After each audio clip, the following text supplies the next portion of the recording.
Good afternoon, Discovery families and friends. This is Mr. Williams with another update in a minute. However, the last time I sent out an update and called it Update in a Minute, I went a little bit over. So we'll just call this one an update. The first thing I would like to talk about is student discipline. I've had several families reach out just wondering about our discipline policies or practices here at Discovery Middle School.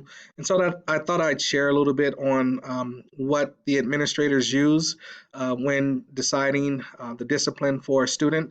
Uh, First off is we utilize our district policy.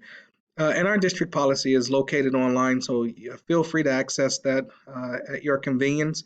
But we use this as our North Star. So whenever we're dealing with a student issue, we refer back to our district policy. We also look at the student's prior behavior.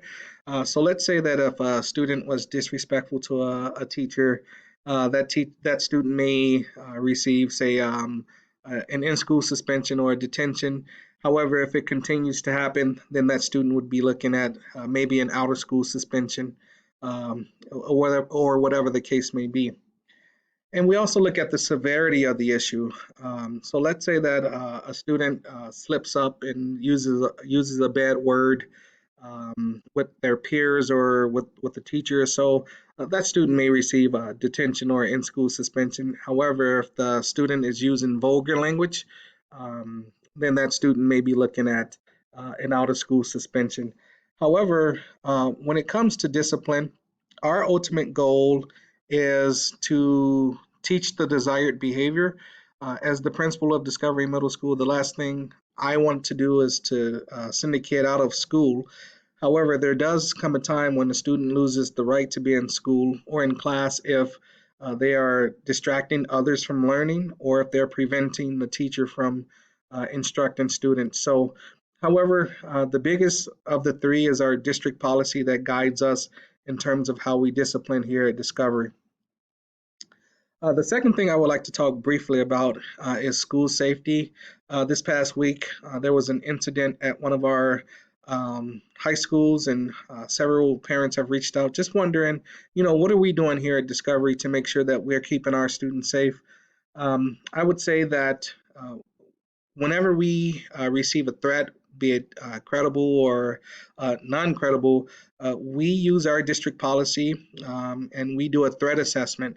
And what that basically entails is we work with our school resource officer or the Fargo Police Department and other district personnel to determine the credibility of the threat.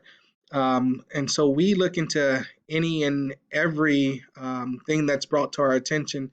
And so my message to students and also to parents is that if you hear something or see something, say something. We can only act on the information that's provided to us. So that's the message that we have for all of our stakeholders. As a parent who sends my two kids to school every day, I want to make sure that they're safe, and I know that you want to make sure that your loved ones are safe as well. So if you hear something, see something, make sure you say something. And last but not least, yesterday, our volleyball girls and our football team had their first games, and they did an awesome job. So you should be very proud of them.